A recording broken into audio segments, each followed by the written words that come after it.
বন্ধুরা, শুভ নববর্ষের অনেক শুভেচ্ছা। আজকে এই ব্লগটা কিন্তু আমি খাবার দাবারের ওপর বানাচ্ছি। আজকে নববর্ষ স্পেশাল থালি কি কি হবে চলুন দেখে নেওয়া যাক।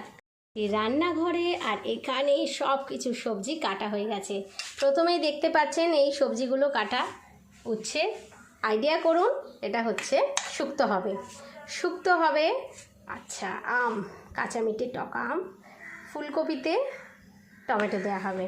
এই যে ফুলকপি এখানে রয়েছে, বেশ নতুন ফুলকপি, দেশি ফুলকপি পাওয়া গেছে, ফুলকপিটা হবে।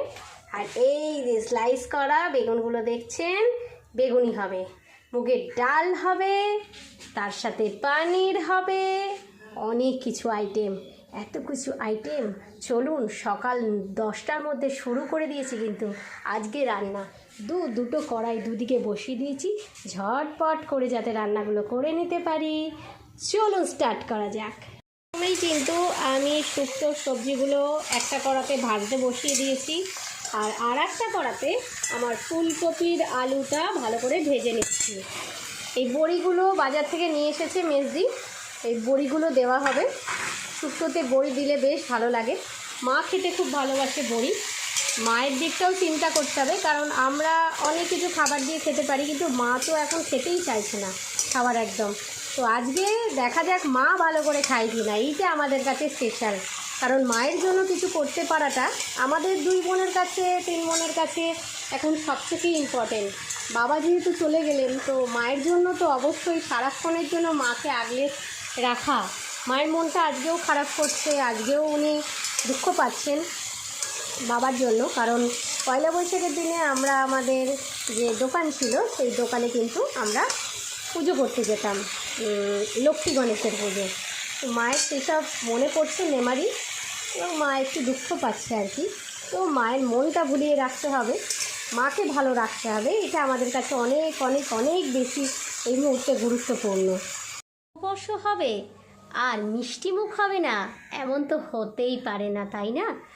পায়েসটা বলতে ভুলে গেছি আপনাদের, আজকের মেনুতে কিন্তু পায়েসও রয়েছে। তাই অবশ্যই একটা সুন্দর বাঙালিয়ানা মেনু নিয়ে আজকে আমাদের নববর্ষটা পালিত করছি আমরা বাড়িতে। আমার ডালের জল ফুটে গেছে, এবার ডালটাকে দিতে হবে। একটু গাঢ় করে বানাবো ডালটা, জলটা কমই দিয়েছি ওই জন্য আমি। তো চলুন ডালটা বসিয়ে দিই। জলটা তো গরম হয়ে গেছে, ডালটা এবার দিয়ে দিই। পায়েস রেডি হয়ে গেছে। আজকে কাজু কিশমিশ একটু বেশি করে দেব, দিয়ে কিন্তু আজকে গাঢ় গাঢ় করে পায়েসটা দেখুন, একদম গাঢ় পায়েস রান্না করেছি। একদম দুধটা মেরে ভালো করে গাঢ় করে কাজুটা দিয়ে দিলাম। কিশমিশটা পরে দেবে। কিশমিশ পরে দিবি তো? কিশমিশটা পরে দেবে, ঠান্ডা হলে কিশমিশটা দেবো।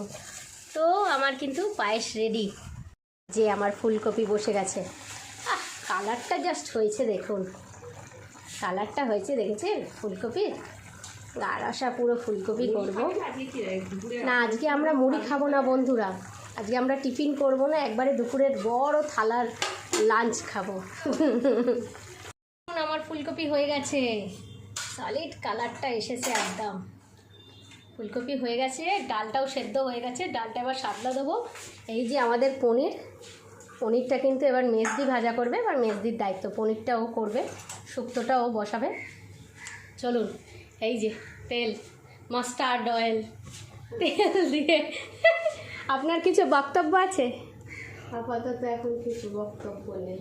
আচ্ছা, যখন খাবার দেবেন তখন বক্তব্য পেশ করবেন, ঠিক আছে? বক্তব্য আর কি পেশ করবো, নিজেই তো সব ঠিক করেছি। হ্যাঁ, আমি আর বক্তব্য করে, এবার যারা খাবে তারা বলবে কীরকম হয়েছে না হয়েছে, বছরের প্রথম দিন দেখতে কেমন লাগলো।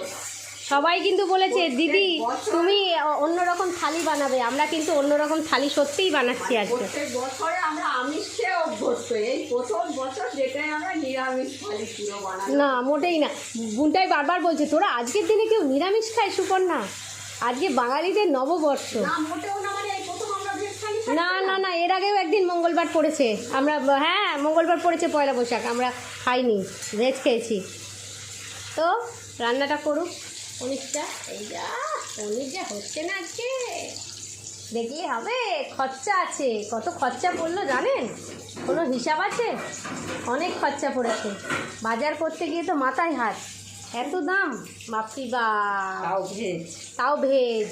দাঁড়ান, একটা মিষ্টি দেখাবো, সেটার দাম, একটা মিষ্টির দাম আমাদের এখানে গুপ্তবাজারে 30 টাকা। মিষ্টিখানা দেখছেন, এই মিষ্টিখানার দাম হচ্ছে 30 টাকা।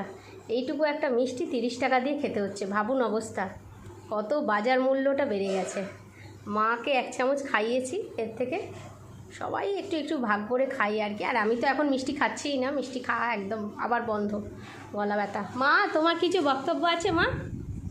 শুভ নববর্ষ, সবাই ভালো থাকো, সবাই ভালো থাকো, ভালো মন্দ খাও, ভালোই চলো।